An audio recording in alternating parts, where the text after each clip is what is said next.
What happens when a biologist discovers a cure for all diseases at the cost of human lives? As Dr. Sophia Reed unlocks the secrets of an alien jungle, she faces a choice that could save humanity or destroy it. You won't believe how far she's willing to go. Sophia arrived on Nebula 6 months ago, driven by desperation. Back on Earth, her younger brother had been diagnosed with an incurable illness. Governments and corporations had turned their backs. No one cared enough to find solutions. So, when rumors surfaced about a distant planet teeming with extraordinary plant life, she risked everything to come here. Her first day in the jungle was unlike anything she'd ever experienced. The plants seemed to pulse with life. Some swayed without wind. Others emitted sounds like whispers. She cataloged them meticulously, recording every detail. One species caught her attention immediately, a vine-like organism that secreted a shimmering liquid. It smelled sweet but left a metallic tang on her tongue after accidental contact. That night, Sophia noticed something peculiar. The cut on her hand from earlier had vanished. Not healed, not scarred, gone entirely. As days passed, she grew obsessed. This wasn't just any discovery. It could rewrite medical history. Yet, there was an unease gnawing at her. Every time she touched the vines, they responded violently, retracting or releasing spores into the air. Were they trying to communicate or warn her? We've only scratched the surface of what lies ahead. Trust me, the deeper Sophia digs, the more dangerous things become. Stay tuned because you won't want to miss how far she'll go and what she'll uncover next. Word spread quickly among the research team stationed on Nebula. They were skeptical at first, dismissing Sophia's findings as mere coincidence. But when another researcher suffered a severe burn during a lab accident, Sophia applied the vine secretion directly to his wound. Within hours, the injury disappeared completely. The implications were staggering, but so were the questions. Why did the plants react so aggressively? And why did some samples seem alive? Determined to understand, Sophia ventured deeper into the jungle. There, she discovered ruins buried beneath centuries of overgrowth. Symbols carved into stone hinted at ancient rituals involving these very plants. According to fragmented texts, the locals once revered them as gods capable of granting immortality, but always at a cost. One evening, while analyzing data, Sophia heard screams echoing through the camp. Rushing outside, she found chaos unfolding. Two members of her team lay unconscious near a patch of glowing flowers, their skin pale and cold. No wounds, no signs of struggle, just emptiness. Panic set in among the survivors. Some demanded they leave Nebula immediately. Others insisted they stay, arguing humanity couldn't afford to abandon such a monumental breakthrough. This is where the stakes skyrocket. You're about to witness the moment everything changes, for better or worse. Keep watching because trust me, you don't want to look away now. The research team divided sharply following the incident. Half believed the plants were benign miracles, while the other half feared they harbored malevolent intelligence. Sophia found herself caught between factions, torn between scientific curiosity and moral responsibility. To complicate matters further, supplies began dwindling rapidly. Communication with Earth faltered due to solar storms disrupting transmissions. Isolated and desperate, tensions within the group escalated dangerously. During one heated argument, Sophia revealed a shocking hypothesis. The plants might feed on energy, not sunlight, but something akin to life force itself. Testing this theory required exposing volunteers to controlled doses of the vine's secretion. Volunteers stepped forward reluctantly, driven less by courage than necessity. Each test yielded miraculous results, but subtle side effects emerged. Subjects reported vivid nightmares, memory lapses, even moments of dissociation. Meanwhile, Sophia delved deeper into deciphering the ancient symbols. Fragments suggested the plants weren't merely tools, they were guardians. Guardians of balance. And humanity's interference threatened to tip that balance irreparably. A breakthrough came unexpectedly. While exploring a cavern hidden deep within the jungle, Sophia stumbled upon preserved remains of the planet's original inhabitants. Their skeletal forms bore markings identical to those etched into the ruins. More alarming still were the artifacts clutched in their bony hands, devices resembling modern syringes filled with crystallized remnants of the vine's secretion. Returning to camp, Sophia shared her findings cautiously. Not everyone reacted well. One colleague accused her of fabricating evidence to justify continued experimentation. Another voiced concerns about corporate interests exploiting the discovery for profit. Arguments erupted nightly, fracturing alliances and sowing distrust. Amidst the turmoil, Sophia forged an unlikely bond with Kale, a linguist assigned to translate the ancient texts. Together, they pieced together fragments of a chilling prophecy. To heal is to take. To give life is to demand death. The prophecy weighed heavily on Sophia's mind, but she couldn't ignore the mounting pressure from Earth. News of their progress had leaked. Fragmented reports of a miracle cure spread like wildfire across global media.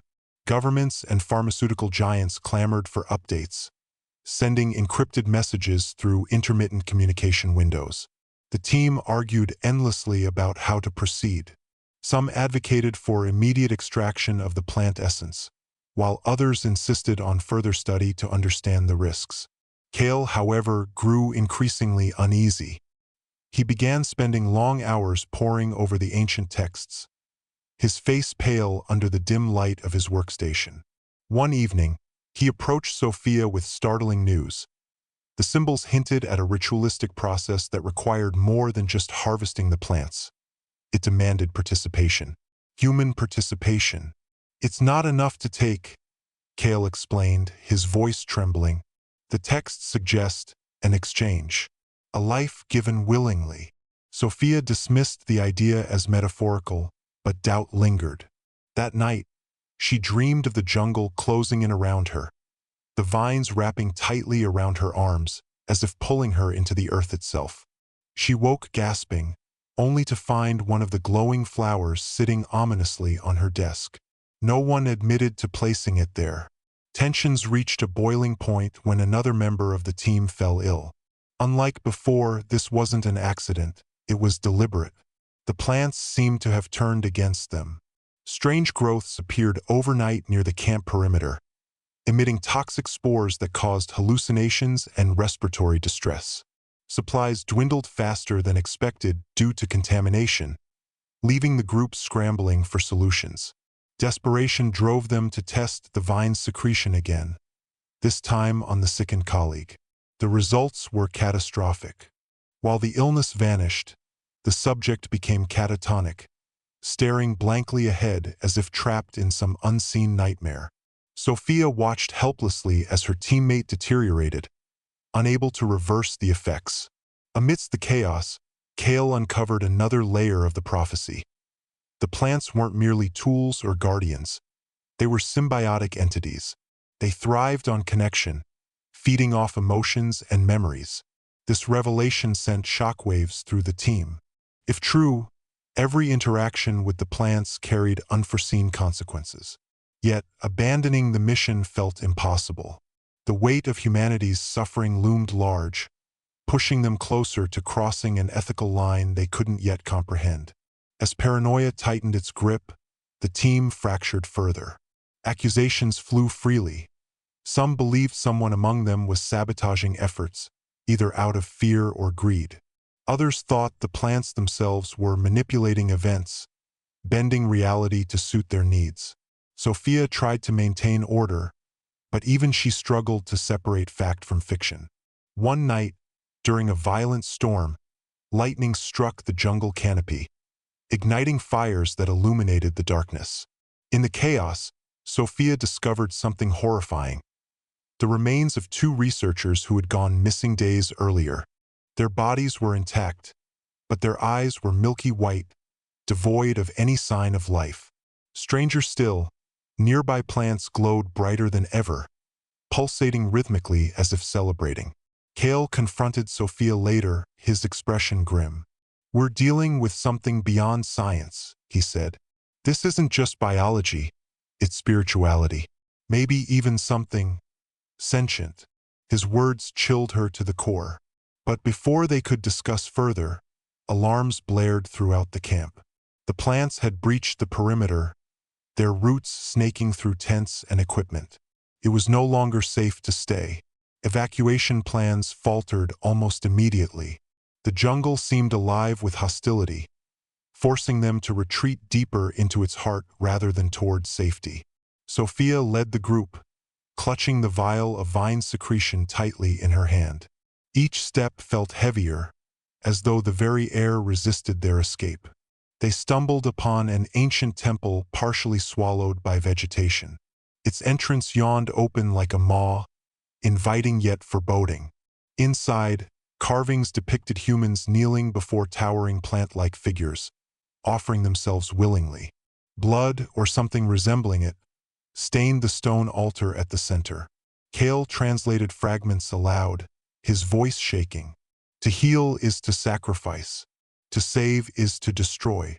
The message echoed eerily, resonating within the chamber.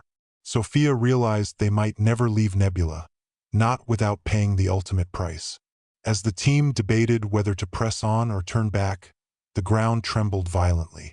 Roots burst through the floor, ensnaring those nearest to the altar. Panic erupted, and Sophia found herself face to face with the choice she'd feared most. Abandon her mission or embrace the unknown. The decision came down to seconds. Sophia shouted orders, urging everyone to retreat, but the plants pursued relentlessly. Their movements were coordinated, intelligent, as if guided by a single will. Kale stayed behind, insisting he could buy them time. "Go!" he yelled, shoving Sophia toward the exit.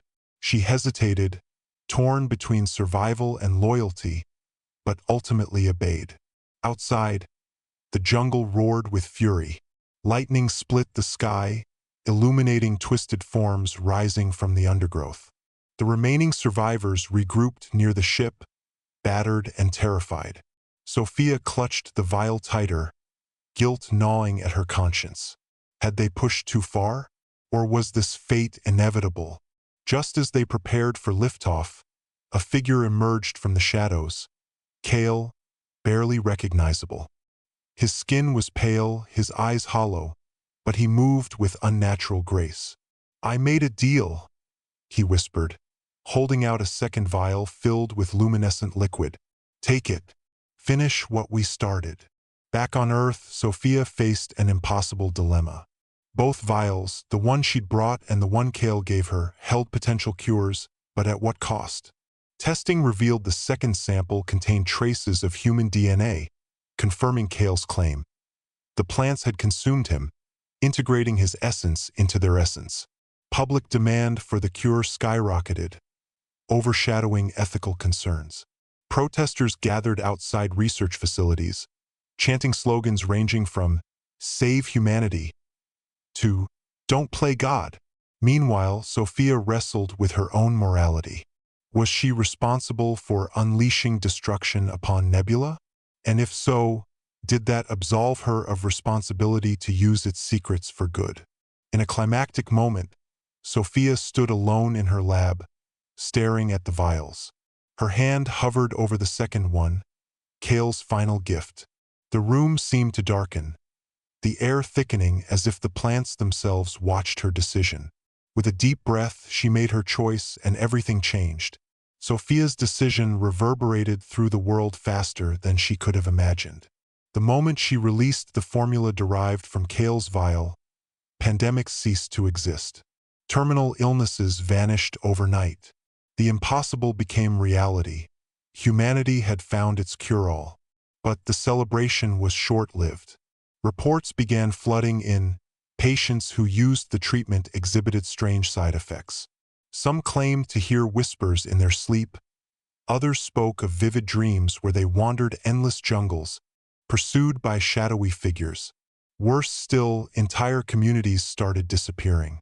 Remote villages, hospitals, even bustling city blocks would vanish without a trace, leaving behind only barren earth and twisted, blackened plants sprouting where life once thrived.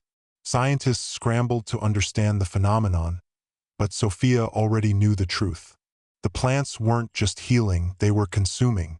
Each dose of the cure fed them, expanding their influence across Earth. Haunted by guilt, Sophia retreated into isolation. She couldn't face the public or her colleagues, knowing she had unleashed something far beyond her control. Yet, deep down, she also felt a flicker of defiance. If this was the price for saving billions, wasn't it worth it? Or was she simply rationalizing her own hubris? The plant's encroachment grew more aggressive. Cities fell silent as streets emptied, overtaken by alien flora that pulsed with an eerie glow. Governments declared states of emergency, deploying military forces to combat the invasion.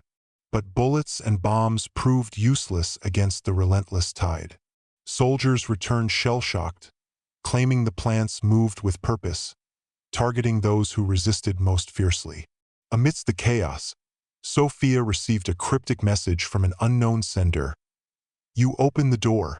Now close it." Attached was a set of coordinates leading to a remote region untouched by the plants. Against her better judgment, she traveled there alone, driven by desperation and curiosity. What she found defied explanation. A massive tree-like structure rose from the ground, its trunk adorned with glowing runes identical to those on Nebula. At its base lay a pool of liquid, the same shimmering substance she'd harvested months ago. As she approached, the air thickened, and the voices returned. Not whispers this time, but screams. They begged her to stop, to undo what she had done. Standing before the tree, Sophia realized the full scope of her mistake. The plants weren't merely tools or guardians.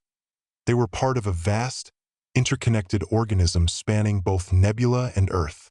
By introducing their essence to humanity, she had bridged two worlds, creating a symbiotic link neither species could sever. The realization hit her like a tidal wave. The only way to stop the spread was to destroy the source.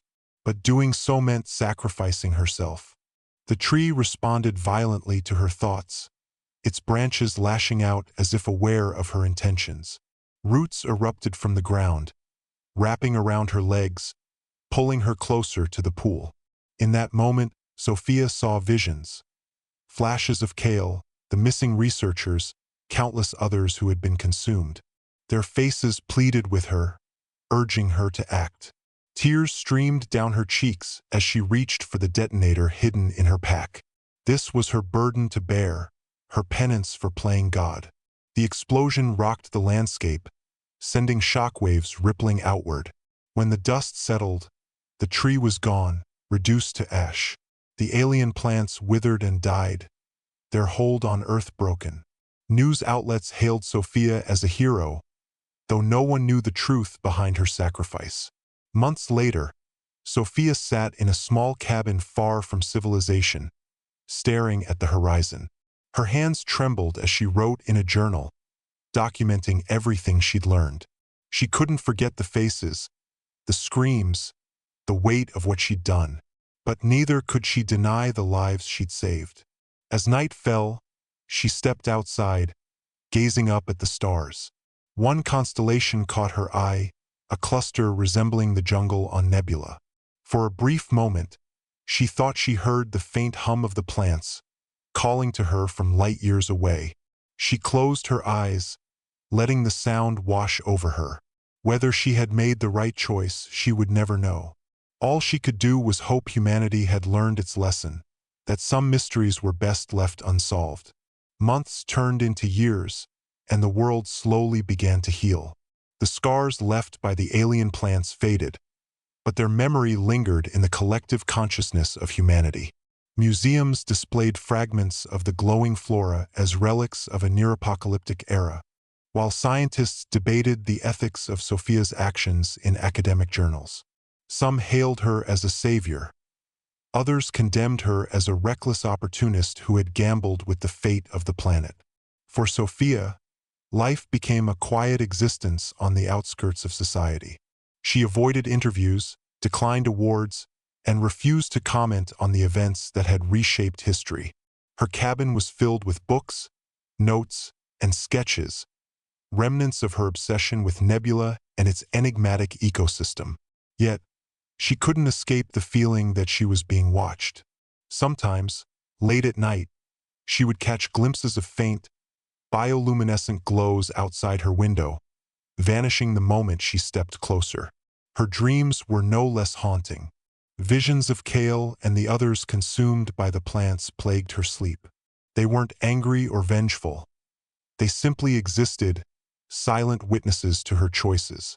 In these dreams, she often found herself standing before the massive tree once more, its branches reaching out like pleading hands. Each time, she woke drenched in sweat, clutching her journal as if it held answers she hadn't yet uncovered. One evening, while flipping through old research notes, Sophia stumbled upon something she hadn't noticed before, a hidden pattern in the ancient symbols. It wasn't a warning or a prophecy. It was an invitation. The text spoke of balance, not destruction, of coexistence rather than conquest. Her heart raced as realization dawned. Perhaps the plants hadn't been malevolent after all. Perhaps they had been trying to teach humanity a lesson about harmony, a lesson she had misunderstood. Years later, a young biologist named Elena visited Sophia's cabin, seeking guidance for her own expedition to Nebula. The planet remained quarantined, its mysteries locked away behind intergalactic treaties. But Elena believed there was still much to learn, if approached with humility and respect. Sophia listened quietly, her weathered face betraying little emotion. When Elena asked for advice, Sophia simply handed her the worn journal. "Read this," she said softly. "And remember, some doors are meant to stay closed." As Elena left, Sophia stood on the porch, watching the sun dip below the horizon. For the first time in years, she felt a flicker of peace. Whether humanity would heed her warnings remained uncertain, but she had done all she could. The stars twinkled above, indifferent to the struggles of those beneath them. Somewhere deep within her, Sophia knew the plants were still out there, waiting, watching. If you've been gripped by this epic tale of sacrifice, discovery, and redemption, don't forget to hit that subscribe button. Every week, we bring you thrilling stories that explore the boundaries of science, morality, and imagination. Trust us, you won't want to miss what's coming next. Until then, keep questioning, keep exploring, and always look to the stars.